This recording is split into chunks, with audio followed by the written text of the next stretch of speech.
Shalom, para sahabat kekitaan FM Keningau. Apa kabar? Jumpa lagi dengan saya Yosef Mastri dari Keuskupan Agung Jakarta. Salam damai dan salam sehat bagi kita semua. Pada hari ini kita akan melanjutkan satu permenungan dengan satu tema yang menarik, yaitu sumber kenajisan. Kita akan melihat dari Injil Markus, bab yang ke-7, ayat 14 hingga ayat ke-23. Saya akan membacakan. Lalu Yesus memanggil lagi orang banyak dan berkata kepada mereka, "Kamu semua, dengarlah kepadaku dan camkanlah, apapun yang dari luar yang masuk ke dalam seseorang tidak dapat menajiskannya. Tetapi apa yang keluar dari seseorang, itulah yang menajiskannya. Barang siapa bertelinga untuk mendengar, hendaklah ia mendengar. Sesudah ia masuk ke sebuah rumah untuk menyingkir dari orang banyak, murid-muridnya bertanya kepadanya tentang arti perumpamaannya itu. Maka jawabnya, apakah kamu juga tidak dapat memahaminya? Tidak tahukah kamu bahwa segala sesuatu dari luar yang masuk ke dalam seseorang tidak dapat menajiskannya? Karena bukan masuk ke dalam hati, tetapi ke dalam perut, lalu dibuang ke jamban. Dengan demikian ia menyatakan semua makanan halal. Katanya lagi, apa yang keluar dari seseorang itulah yang menajiskannya.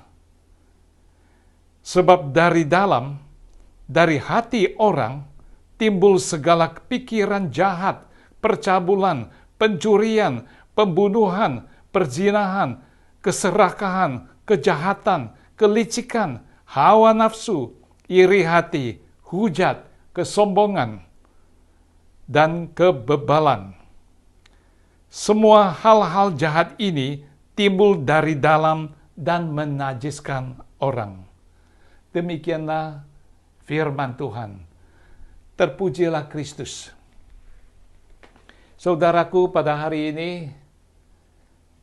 kita akan melihat mengapa Yesus membahas soal menajiskan.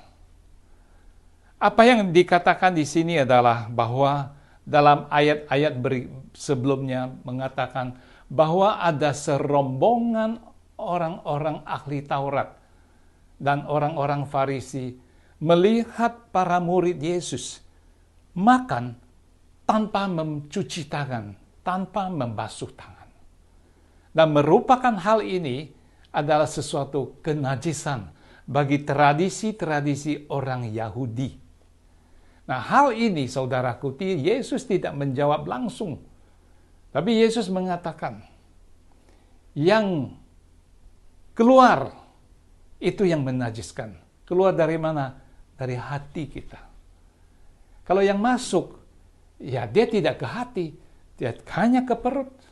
Dan sesudah itu, dia akan dibuang ke jamban. Saudaraku, apa isi daripada perumpamaan itu?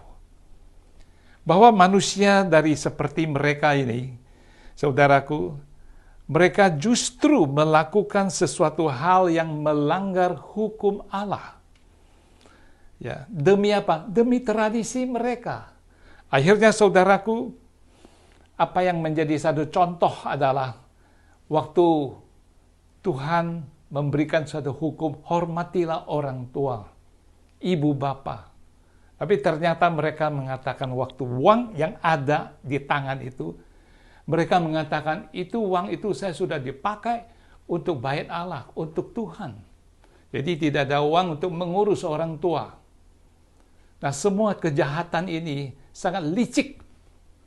Mereka menggunakan satu kesempatan demi tradisi mereka, demi keuntungan mereka pribadi. Mereka memakai nama Allah. Hal ini, saudaraku, sangat bahaya. Sebagai orang Kristiani, kita juga diingatkan bahwa hidup seperti ini harus kita jauhi. Ya. Apa yang dikatakan di sini adalah bahwa segala apa yang kita pikirkan, ya, mungkin tidak secara nyata, mungkin juga tidak secara nampak, tetapi apa yang kita pikirkan, perasaan, ya, di dalam perasaan, ya, seperti perasaan untuk perzinahan, perasaan untuk menghakimi, perasaan untuk dendam, iri, semuanya itu adalah berasal dari hati manusia. Nah, kita sebagai orang yang dipanggil untuk kekudusan, kita tidak suka ada sesuatu yang najis. Kita tidak suka. Tapi bagaimana untuk hidup tetap di dalam kekudusan dalam panggilannya? Ya, kita harus hati-hati untuk menjaga keberadaan kita. Hidup kita harus sepadanan dengan panggilan Injil suci. Kita harus menjadi satu saksi Kristus. Bukan asal-asalan saja sebagai orang Kristiani. Dan mereka ini, saudaraku, melanggar perintah Allah demi sesuatu yang untuk keuntungan mereka. Mereka itu lari daripada tanggung jawab terhadap orang tua, ibu bapa. Ya. Nah, ini dimanipulasikan sesuai dengan keinginan mereka. Nah, hal ini sangat ditentang oleh Tuhan Yesus, bahwa apa yang masuk itu, ya, itu dikatakan secara jasmani, ya, artinya makanan apapun dihalalkan oleh Tuhan Yesus. Tapi jangan sampai salah kaprah bahwa, oh, Yesus mengatakan, Yesus menghalalkan semua makanan. Memang. Jadi kita bebas makan seenaknya saja, sebanyak mungkin, serakah kita, tanpa kontrol diri lagi, sampai kita sakit. Bukan maksudnya Tuhan Yesus. Dari kitab Perjanjian Lama, memang ada ketentuan-ketentuan larangan dalam soal makanan. Tapi dalam Perjanjian Baru, Yesus mengatakan dalam hal ini bahwa semua makanan halal. Asal kita harus kontrol dengan baik supaya hidup saudara dan saya sehat, jasmani, rohani, ya, tidak memberatkan orang lain. Kalau kita yang sakit, kita akan memberatkan orang lain.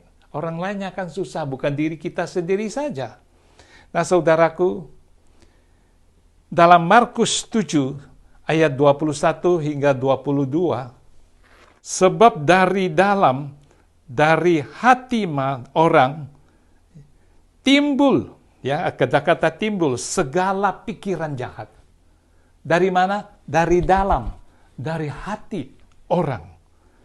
Timbul segala pikiran jahat, percabulan, keserakahan, kejahatan, licik, hawa nafsu, iri hati, congkak, hujat, ya, kebebalan. Saudaraku, semuanya ini istri tidak tahu.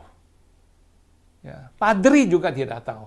Para imam juga tidak tahu. Teman baik juga tidak tahu. Suami juga tidak tahu. Yang tahu siapa? Setan.